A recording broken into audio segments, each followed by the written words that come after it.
Spencer Ebengay is a professor of art and the acting chair of the Department of Art and Design at Pacific Lutheran University in Tacoma. He holds an undergraduate Bachelor's of Fine Arts degree in sculpture and ceramics and a master's degree in sculpture as well.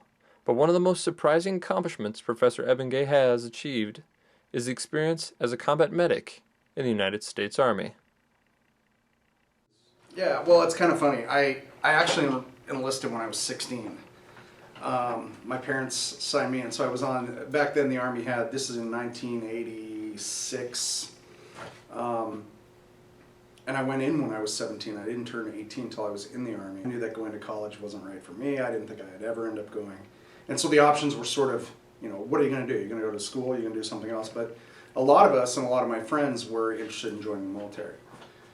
But we sort of wanted to be, I don't know, conscientious objectors. It was very strange. And so the obvious thought for me was, oh, well, I'll become a medic. Professor Ebengay continued to explain about the turning point in his life when he realized his true passion. I was up one late night on guard duty, and there was this lieutenant with me. And he simply posed the question. We were talking about things. He was disgruntled. He didn't like being in the military. He couldn't wait to get out. And he said, what do you want to do, Ebengay, with your life? What would you just love to do? And I said, well, I want to be a doctor. And he just laughed at me. And he said, you are the last person. There's not a doctor bone in your body. And that kind of made me upset. I was like, who is this guy? What does he know? And I just sort of blew it off. But that interaction stayed with me for a long time. And I really thought about it. And I said, well, did he see something about me that I didn't see? Is that really what I want to do? And I pretty soon came to the realization after getting out that no, absolutely, that's not what I want to do. And I realized, no, my passion really was art. So how does the experience as a combat medic in the Army affect the style and personality of a sculptor and artist? The military was a transformational point in my life. So there are things about my military experience that I have either used in art pieces or continue to use in art works. You can't go through that kind of an experience, even if it's not a wartime experience, and not be changed, matured, developed, all these kind of things. Understanding what it means to be a soldier, having gone through that, and understanding how hard that can be, just helps me to understand what our military goes through.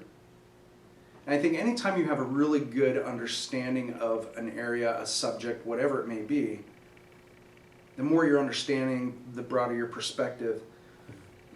Not only does that inform your life and your work,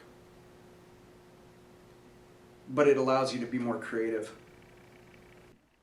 One of the greatest questions Professor Ebengay is concerned with is how well universities such as PLU are servicing soldiers exiting service and entering college, and how well professors go about tending to the emotional needs of these students, in addition to academics.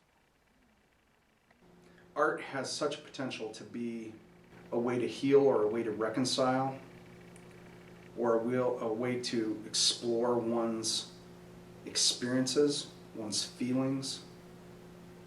And I think sometimes I wonder if I wasn't put here to maybe meet some of those needs, to be able to work with veterans and explore real issues, real angst, real pain, real joy, whatever it may be, and to get people to process through what they've been through and how to express that, how to bring it out, how to talk about it, how to discuss it, how to begin to understand it in its complexities and its wide scope.